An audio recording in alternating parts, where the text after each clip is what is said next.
네, 안녕하세요 여러분, 취업스피치의 안정영입니다. 오늘은 두 번째죠. 여러분들이 하셔야 될 액션 플랜 두 번째를 말씀드릴게요.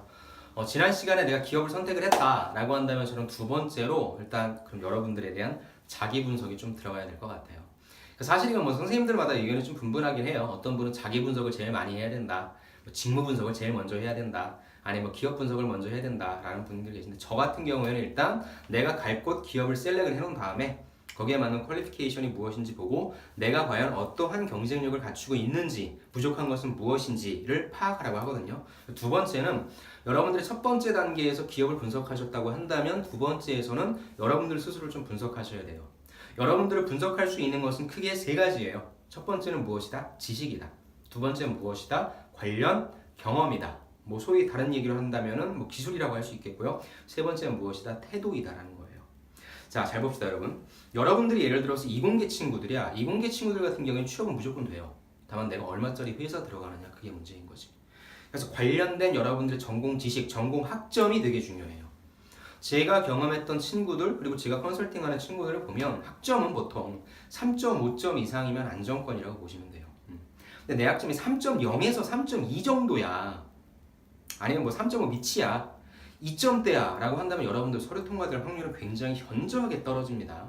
어쩔 수 없어. 특히 이공계 친구들은. 왜냐? 여러분들이 만약에 여러분들의 학생의 기본이를 뭐라고 생각해요? 이공계 친구들은 그거를 직무 역량이라고도 파악할 수 있겠지만 학생의 기본은 학점 걸리거든. 가장 기본적인 것조차 지키지 못하는 친구가 무슨 회사 와서 일을 해 라는 생각을 기본적으로 가질 수밖에 없다고요. 그래서 학점 관리를 해주셔야 돼요. 여러분들의 학점이 3.5점 이상이야, 그럼 오케이, 안정권이라고 봐도 돼. 여러분들이 진짜 연구개발이라든지 이런 쪽 지원할 거 아니라면 뭐 조금의 테크는 들어올 수 있겠지만 괜찮아요. 내 학점이 3.0에서 3.5점이다 라는 분들은 조금 더 많이 쓰셔야 될 것 같고요. 3.0이 안 돼, 2점대야 라는 분들은 정말 많이 쓰셔야 돼요. 특히 이공계 분들. 그렇게 해서 이공계이신 분들은 저랑 그리고 관련된 자격증은 하나 두 개 정도는 갖고 있으라고 말씀드리고 싶어요. 뭐 공기업 갈 건도 아닌데 왜 자격증을 꼭 따야 돼요? 그리고 뭐 우리 선배나 들어갔는데 동기들 보니까 자격증도 없던데요? 괜찮아, 없어도 돼. 근데 여러분들이 4학년 지나고 나서는 기사 딸 수 있잖아. 난 그거 했으면 좋겠어요. 왜냐면 여러분들이 만약에 평가자라고 생각해봐. 여러분들이 소위 얘기해서 그 위에 있는 하늘에 있는 대학교 빼고는 거의 대학교 비슷비슷하거든. 여러분들의 역량이 뭐 대단히 차이나가 이런 거 아니란 말이야. 그럼 여러분들이 할 수 있는 스펙도 거의 비슷하단 말이야. 그럼 내가 서류 전형을 통과하기 위해서는 뭘 갖고 있어야 돼? 다른 친구들보다 그래도 하나 이상의 자격증이라든지 뭐 이런 것들을 갖고 있어 여러분들이 서류 통과율이 높아지는 건 사실이에요.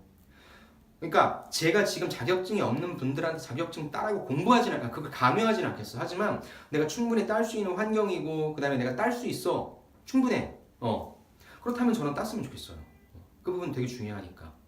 그 다음에 여러분들, 전 제일 중요한 게 뭐냐면 이번 겨울방학 때 특히 인문상경이신 분들은 경험을 좀 많이 했으면 좋겠어요. 제일 많이 먹어주는 게 뭐야? 인턴이잖아. 지금 체험형 인턴 엄청나게 뽑고 있죠. 지원하세요. 근데 뭐 이름 있는 기업 인턴 들어가면 오케이, 괜찮아. 근데 이름 없는 데 들어가도 돼. 조그만 회사 들어가도 돼. 들어가서 뭐 했다고 해? 회사 경험해봤다고 해요. 여러분들이 회사가 아닌 학교에서 동아리를 했다, 학교에서 뭐 했다 이런 얘기보다 회사에서 뭐 했다라고 하는 얘기를 해주는 게 훨씬 더 듣는 사람이나 보는 사람의 입장에서 동등하단 말이야.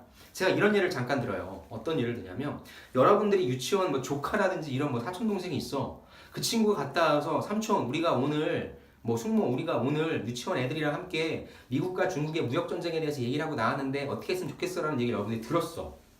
어떻게 했어요? 야, 너 되게 똑똑하다. 야, 어떻게 알았어? 기특한 마음도 있겠지. 하지만 그 친구들이 얘기하는 그 수준을 어떻게 보겠냐는 거야.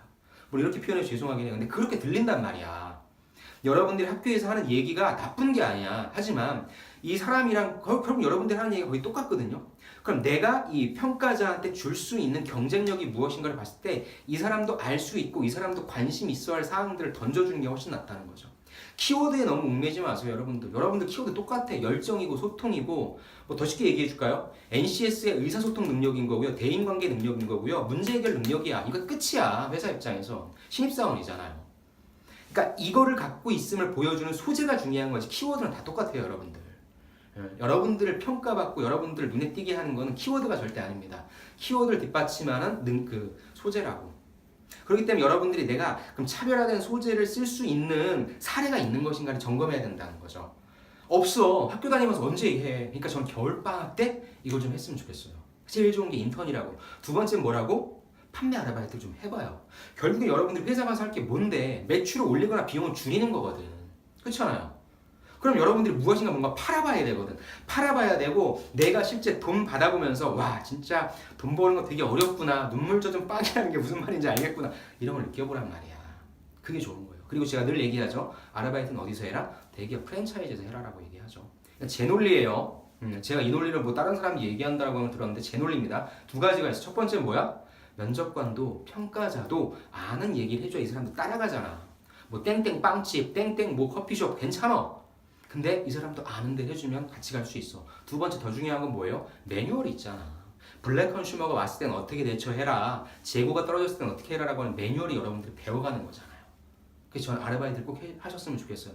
제일 좋은 건 이공계 친구분들, 특히나 공정 쪽으로 생산, 플랜트 쪽으로 들어간 친구들은 공장 아르바이트 해요. 공장 지금 뭐 일손 없어서 난리잖아. 길 가다가 뭐 요즘에도 있는지 모르겠어요. 벼룩시장이나 이런 것들 일간지 보고 아니면 뭐 알바몬이 됐건 뭐가 됐건 그런 힘든 아르바이트를 좀 하세요. 그래서 여러분들이 진짜 단추 붙이는 그런 봉정이라도 진짜 공장이라는 환경에 들어가서 여러분들이 아르바이트를 해봤다는 경험 최고일걸요. 그런 것들이 훨씬 더 여러분들을 살아 숨쉬게 하는 겁니다. 정리할게요. 자기 분석에 있어서는 두 가지를 얘기할게요. 태도적인 부분은 뭐 여러분들이 아무리 얘기해봤자 자기소개서에는 안 믿으니까.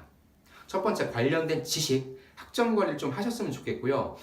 내가 학점이 너무 엉망이야 라고 하는 분은 근데 다른 게 좀 괜찮아고 하는 분은 저는 계절학기 통해서 학점 좀 약간 커버라고 얘기해요. 더 중요한 건 무엇이다? 경험이다라는 거죠. 그래서 이번 겨울방학 때 내가 다른 건 괜찮아? 그리고 내가 지난 시간에 선생님 강의를 들어보니까 영어도 그렇게 많이 보려고 안 해. 그러면 하지 마세요. 하지 마시고 빨리 관련된 경험을 쌓으시는 여러분들이 훨씬 더 중요한 경쟁력이라는 거죠. 그리고 제일 좋은 건 뭐냐면 여러분들이 갖고 있는 경쟁력이 과연 얼마만큼의 경쟁력인지를 파악하는 게 중요해요. 이 부분을 어디에서 측정하면 좋냐면 학교 가세요. 요즘에 저도 학교 6개월간 있어 봤거든요. 지금 학교 너무 잘 돼 있어요. 예전에 비해서 퀄리티 굉장히 많이 올라왔습니다. 무료잖아 여러분들도. 가서 한 선생님한테만 상담받는 게 아니라 다양한 선생님한테 상담을 받아보세요. 여러분들한테 공통적으로 하시는 말씀이 있을 거고요. 그게 여러분들의 강점과 약점입니다. 뭐 저한테 그런 것들을 물어보셔도 돼요.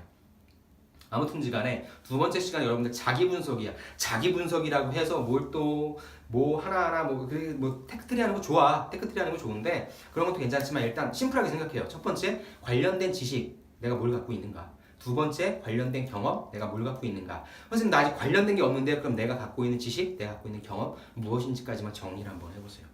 그 다음에 이제 다음 시간에 제가 말씀드릴 직무 분석과 매칭시키시면 됩니다. 그런데 제가 해보니까 이공계 친구들이나 인문상경계 친구들이나 이 친구들이 이제 직무 정하잖아. 그럼 여러분들이 다 R&D만 쓸 거야? 다 설비 엔지니어만 쓸 거야? 다 마케팅 쓸 거야? 다 영업 관리 쓸 거야? 아니잖아요.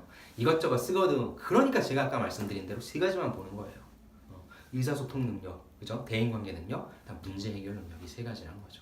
똑같아요, 여러분들. 제 말씀 믿고 따라와 주십시오. 그래서 여러분들 자기 분석하는 시간은 여러분들 나름대로 분석 한번 해보시고요. 그 다음에 어떤 학교라든지 기관이라든지 찾아가서 컨설팅 상담 받으세요. 거기서 여러분들한테 공통적으로 하시는 말씀 그 부분이 여러분들의 강점과 약점입니다. 그래서 그걸 빨리 파악하셔서 빨리빨리 보완하시는 전략으로 가시면 좋을 것 같습니다. 그럼 오늘 자기 분석 시간 이렇게 마치고요. 다음 시간 직무 분석에서 다시 찾아뵙도록 하겠습니다. 감사합니다.